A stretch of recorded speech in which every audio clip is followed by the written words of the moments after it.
Selamat pagi, salam sejahtera untuk kita semuanya. Ibu punya keyakinan kita semua dalam keadaan sehat dan juga sudah bersiap mau belajar. Dan sebelum kita belajar, supaya Tuhan beri kekuatan kemampuan, mari kita berdoa lebih dahulu. Bapa kami yang di sorga, terima kasih buat hari ini. Tuhan begitu setia, menjaga, memberkati kehidupan kami. Tuhan, kami akan belajar bagaimana karakter kami seorang percaya, supaya kami boleh menjadi contoh bahkan teladan buat lingkungan di mana kami ada. Tuhan tolong berkati kami semua tanpa terkecuali, supaya sungguh Bapa lewat pembelajaran hari ini, kami boleh semakin diperbaharui, diperlengkapi untuk lebih baik. Inilah doa kami, dalam nama Tuhan Yesus kami berdoa dan bersyukur. Amin.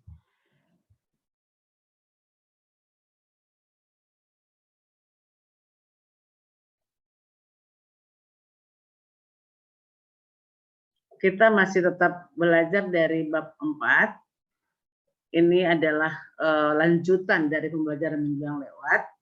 Dan sekarang kita mau belajar bagian yang ketiga, di mana dikatakan di sana karakter bangsa yang mendukung karakter Kristen. Jadi kalau minggu yang lewat kita belajar bagaimana keluarga yang kuat dan juga pribadi yang kuat, dan sekarang kita mau belajar tentang karakter. Karakter itu adalah sifat atau kepribadian.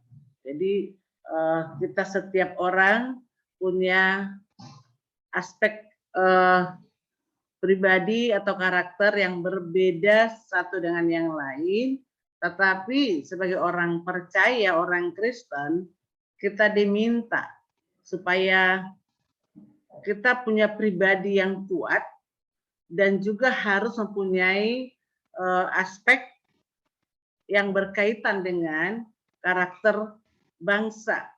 Sebagai contoh dikatakan di sana, pendidikan karakter bangsa adalah suatu sistem penanaman nilai-nilai karakter kepada anak dan remaja yang meliputi itu ada komponennya, yaitu pertama pengetahuan, kesadaran atau kemauan, tindakan untuk melaksanakan nilai-nilai tersebut, baik terhadap Tuhan, terhadap diri sendiri, sesama, bahkan lingkungan. Bahkan juga dikatakan di sana kepada bangsa, sehingga manusia yang ada di sekitar kita, bahkan kita, boleh berakhlak mulia. Kita mau lihat aspek karakter bangsa yang akan mendukung pribadi yang kuat. Ada beberapa hal. Yang pertama dikatakan religius.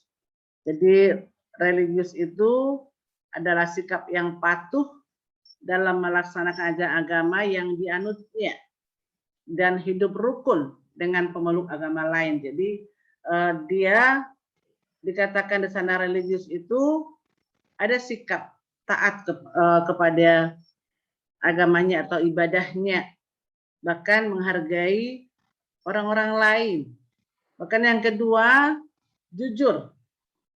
Jadi perilaku yang didasarkan pada upaya menjadikan dirinya sebagai orang yang selalu dapat dipercaya, baik dalam perkataan, tindakan, dan pekerjaan. Yang ketiga, toleransi. Toleransi ini kita boleh pahami, yaitu untuk menghargai perbedaan agama, suku, etnis, atau pendapat sikapnya, keberagaman itu kita harus hargai satu yang lain. Yang keempat, disiplin. Berarti kita boleh lihat disiplin itu hampir sama dengan penguasaan diri.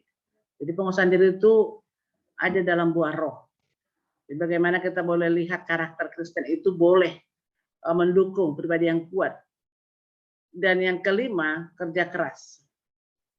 Yaitu tindakan yang menunjukkan perilaku tertib dan patuh pada berbagai ketentuan dan peraturan. Contoh kita dalam belajar yang walaupun mungkin kita pembelajaran jarak jauh, tapi kita diminta untuk tertib belajar.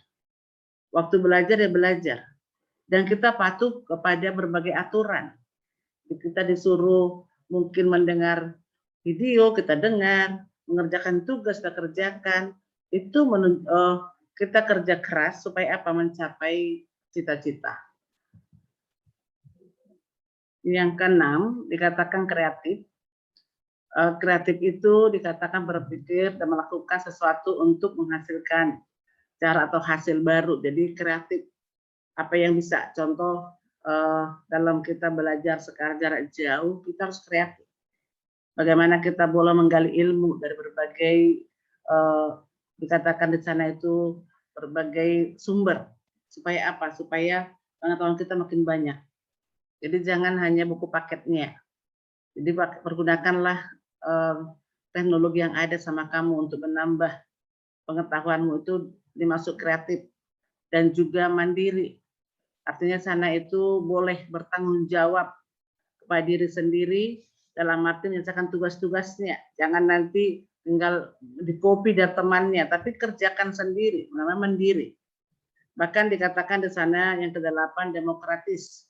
Itu berpikir atau bersikap bahkan bertindak dalam menilai sama hak dan kewajiban. Jadi jangan kita tuntut hak kita sementara kewajiban tidak. Ingin nilainya 10, tugasnya nggak ada, nggak mungkin kan. Jadi harus bersikap demokratis. Yang ke-9, rasa ingin tahu. Jadi jangan tidak mau tahu, atau dikatakan di sana itu tidak peduli dengan lingkungannya, tetapi dikatakan rasa ingin tahu.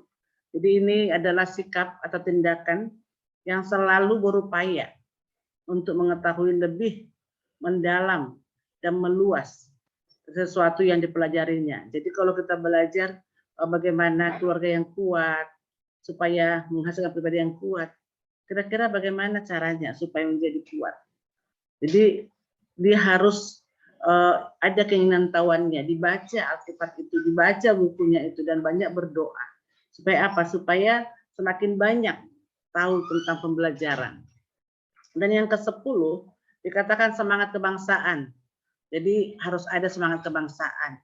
Itu cara berpikir, bertindak, dan berwawasan yang menempatkan kepentingan bangsa di atas kepentingan diri dan kelompoknya. Jadi artinya sana itu kita harus cinta kepada bangsa kita. Contoh mungkin ada kegiatan-kegiatan hari-hari besar, 12 Agustus, jangan pula kamu nggak menghargainya itu. Tetapi hargai jasa para pahlawan. Sehingga kamu bisa membangun bangsa dengan kamu melakukan hal yang baik, dengan belajar sungguh-sungguh apa yang bisa kamu sumbangkan kepada bangsa dan negara ini. Itu menunjukkan semangat kebangsaan. Bahkan yang ke-11 dikatakan cinta tanah air. Jadi jangan kita lebih bangga mempromosikan negara lain daripada negara kita. Atau contoh mungkin suku kita.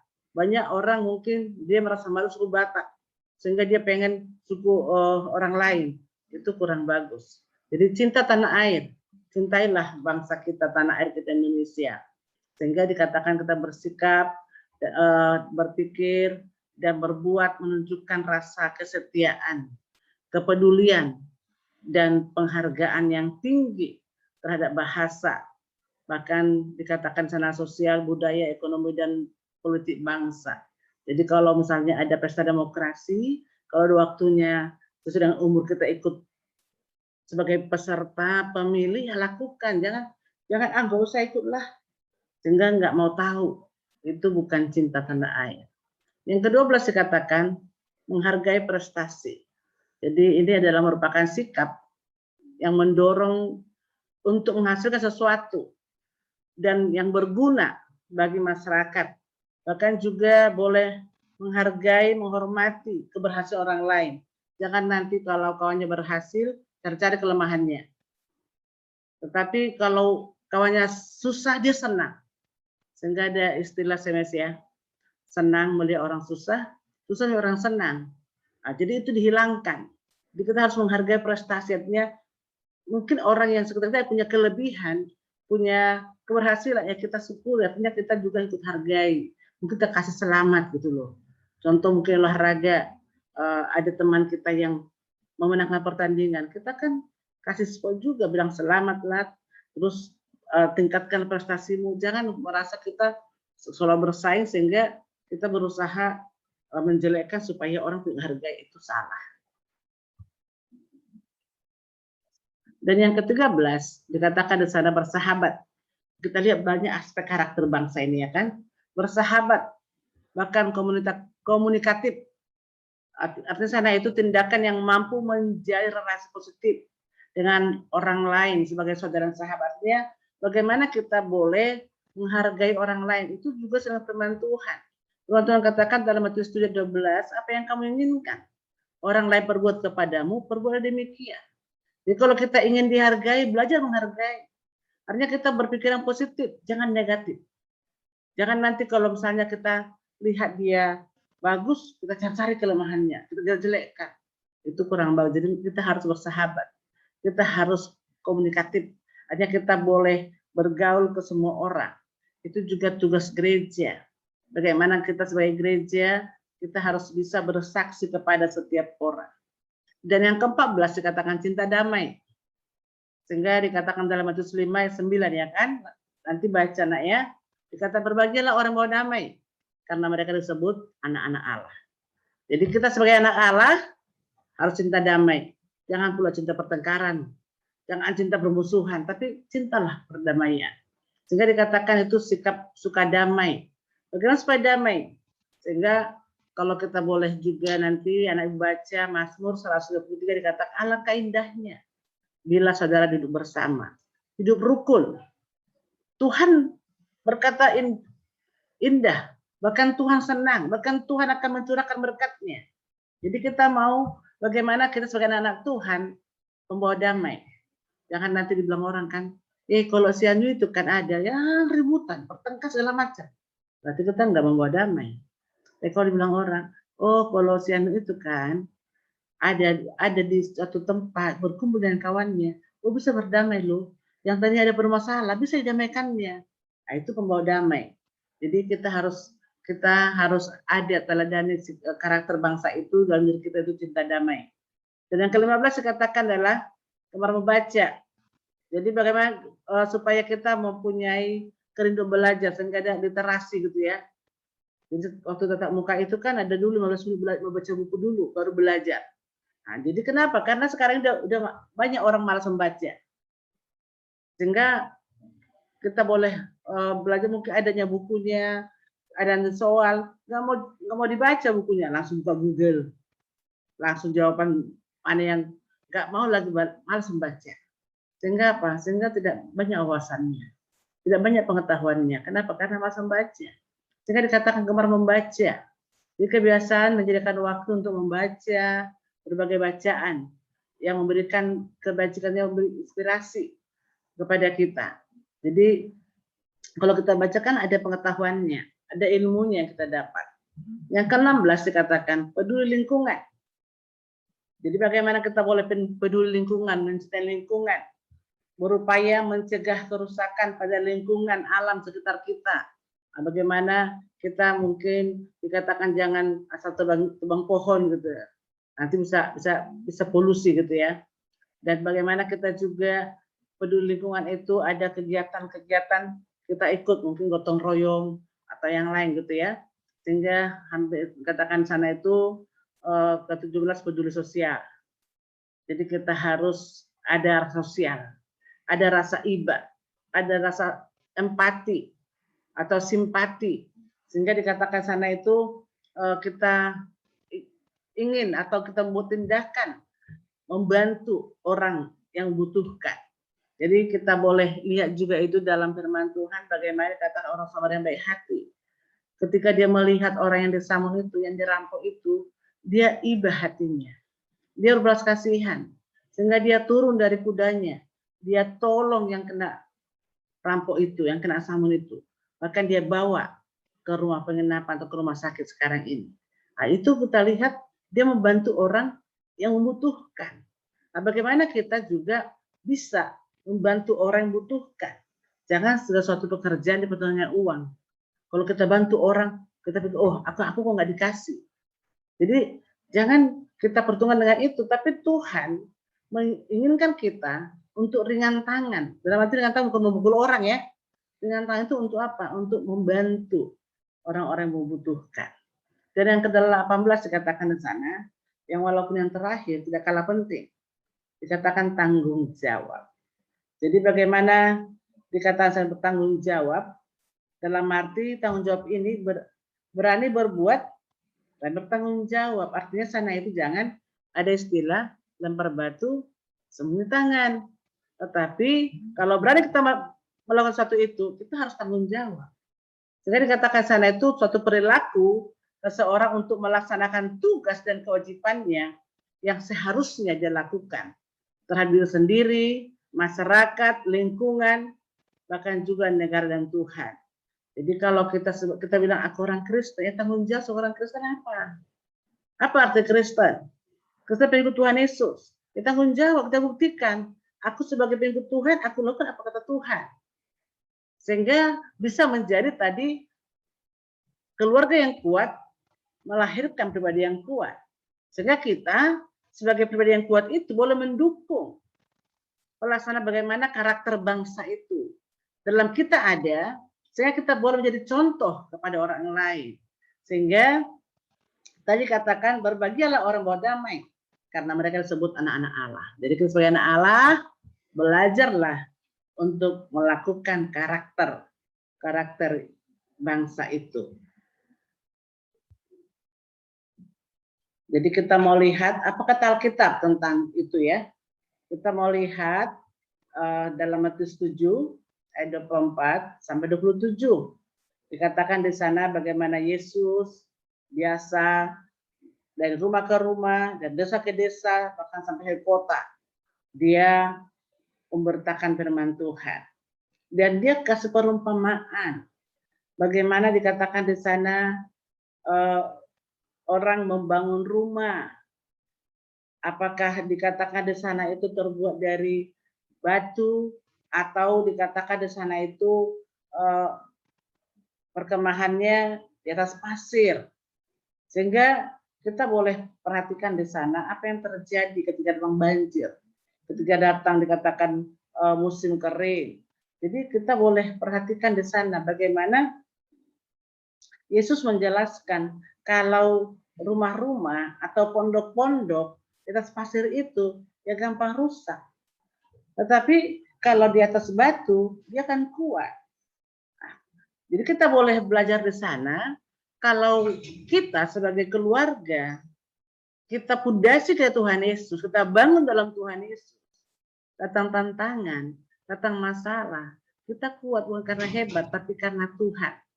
Sehingga kita menjadi orang yang bijaksana.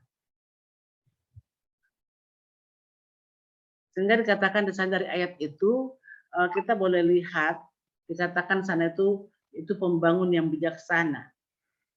Kenapa dikatakan bijaksana? Karena dia membuat batu jadi pondasinya. Batu itu keras, kuat. Sehingga rumah yang dibangun di atasnya itu tidak mudah goyah. Walaupun datang banjir atau angin. Tapi rumah itu dikatakan di sana akan kuat karena pembangunannya agak lama dia.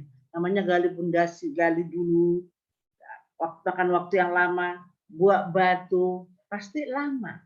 Biayanya banyak. Artinya di sana itu diperhitungkan. Sehingga juga kita sebagai orang Kristen dikatakan kalau ikut Tuhan duduk dulu kata Tuhan Yesus. Seumpama orang bangun rumah, dia pikirkan dulu, dia hitung dulu, cukup enggak dananya? Jangan-jangan nanti dia bangun, itu tengah pertengahan enggak sampai siap. Kenapa? Habis dananya. Pasti dia orang. Artinya ikut Tuhan seperti itu. Jangan nanti oh enak ikut Tuhan. Ikut Tuhan. Ada tantangan langsung tinggalkan Tuhan. Sehingga murtad ya. Jangan heran sekarang banyak orang murtad. Mungkin karena cowok yang ganteng atau cewek yang cantik bisa menjual imannya. Kenapa? Karena pundasnya tidak kokoh. Sehingga dikatakan di sana itu kita lihat bagaimana pembangunan bijaksana. Dia kokoh dibangunnya. Sehingga datang tantangan itu, datang angin itu, datang banjir itu nggak apa-apa, dia nggak rugi dia. Karena rumahnya nggak roboh. Jadi itu Tuhan seperti itu. Itu Tuhan pasti ada tantangan. Tapi ingat, Tuhan ada menolong berkati sehingga tidak murtad. Dan kita lihat yang bagian yang kedua dikatakan pembangunan yang bodoh. Kenapa bodoh? Karena penting biar cepat siap. Yang penting ada kan gitu ya. Sehingga dikatakan di sana dia buat digalinya tapi pasir. Coba lo kok pasir. Mudah memang, tetap cepat dia siap dibangunnya. Karena nggak perlu gali pondasi dalam-dalam. Tetapi apa? Datang air, banjir langsung bergeser rumahnya. Artinya itu apa kira-kira mau kita lihat? Bahwa banyak orang seperti itu. Orang Kristen, katanya Kristen. Tapi nggak pernah berdoa, nggak pernah gereja, apalagi baca Alkitab. Juga datang tantangan langsung murtad dia, lupa dia siapa Tuhan. Bahkan bisa dia beralih imannya.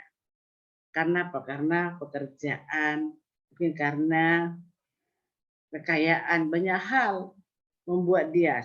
Kenapa? Karena dia dibangun di atas pasir, nggak kokoh, bodoh gitu ya. Sehingga dikatakan di sana itu gampang dia diombang-ambingkan. Jadi ada pilihan di situ. Pilih mana kita? Apa kita orang bijaksana atau orang bodoh? Pilih sendiri. Kenapa? Karena semua punya konsekuensinya seperti tadi aspek-aspek karakter itu kita harus bertanggung jawab. Apakah kita orang yang bijaksana atau orang yang bodoh? Pilihan tangan kita ada. Dan kalau kita pilih, konsekuensinya ada. Jadi harus berani. Kalau kita pilih yang satu, apa resikonya? Pilih satu lagi, apa resikonya? Sehingga pikirkan matang-matang. Sehingga jangan asal ambil keputusan. Pikirkan matang-matang, berdoa kepada Tuhan, apa yang terbaik. Itulah disebut karakter orang Kristen. Jadi biarlah lewat pelajaran kita hari ini, anak-anak ibu semua mempunyai karakter seorang Kristen yang bisa membangun bangsa negara karena kita memiliki karakter yang mereka inginkan. Dan lewat itu kita menjadi berkat. Kenapa? Karena kita menjadi saksi Tuhan. Demikian pelajaran kita, Tuhan Yesus memberkati. Dan tapi jangan lupa kerjakan tugasnya. Kita sudah belajar tadi menjadi orang yang bertanggung jawab. Jadi Ibu minta supaya anak ibu itu boleh menjelaskan kembali bagaimana caranya supaya karakter bangsa itu ada sama kita. Jadi ada tadi 18 ya. 18 aspek karakter. Ibu minta dibuat contoh-contoh satu persatu ya. Contoh dari karakter itu kira-kira apa? Jadi supaya ibu bisa lihat apakah ibu udah paham atau tidak. Jadi tadi kan ibu kasih contoh. Nah, jadi anak ibu juga kasih contoh. Karakter-karakter itu satu persatu kasih contohnya. Berarti kalau kita sudah kasih contoh, kita sudah paham. Dan dengan pertolongan Tuhan, kita akan bisa melakukannya dalam kehidupan kita. Tuhan Yesus memberkati. Amin.